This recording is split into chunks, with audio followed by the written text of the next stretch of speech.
انما المؤمنون الذين آمنوا بالله و رسوله. الله متعال میگه انما، یقینا که، المؤمنون انسانهای مؤمن، الذين کسان هستند که آمنوا بالله و رسوله، که اونا ایمان به الله و به رسولش دارن، به کتاب الله و احادیث رسول الله هم چنگ میزنن، حقیقتا ایمان دارن.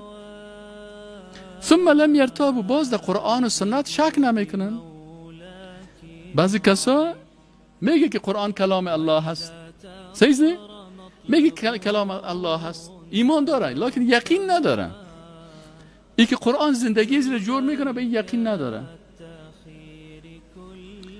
ای که احادیث رسول الله صلی الله علیه و سلم زندگی زیر میسازه به یقین نداره. ای که اختلافات ما را کتاب الله و سنت رسول الله صلی الله علیه و سلم از بین میبره، جامعه بشریت اصلاح میکنه کتاب الله و سنت رسول الله صلی الله علیه و سلم، به یقین نداره. الله متعال میگه بسیار مردم ها هستن که ادعا میکنن که ما مؤمن هستیم، اما الله متعال میگه یقینا که مؤمنای حقیقی چی صفت دارن؟ الذين کسانی هستن که آمنوا بالله، ایمان به الله دارن، به قرآن دارن، و رسوله، و ایمان به رسول الله صلی الله علیه و به احادیث صحیح رسول الله هم ایمان دارن. ثم لم يرتابوا، باز بعد از ایمان و یقین داشتنشان بازیا ریب و شک دی ندارن که بگه نه ولی از قانون اقتصادی اسلام کده، قانون اقتصادی روس خوب است، قانون اقتصادی امریکا خوب است، از نظام اجتماعی اسلام کده، نظام اجتماعی غرب خوب است. میگه نه، میگه بسیاری کسا یا یقین ندارن به کلمه لا اله الا الله.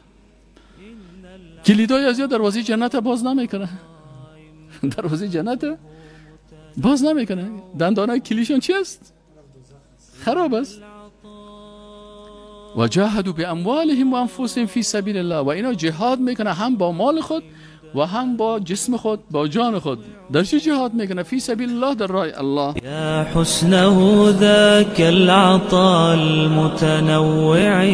اولئک هم الصادقون، این مجاهدین حقیقی، این مؤمنین حقیقی که یقین دارن، اولئک هم الصادقون، اینا راستگوی هستن. این راستگوی الله معرفی میکنن.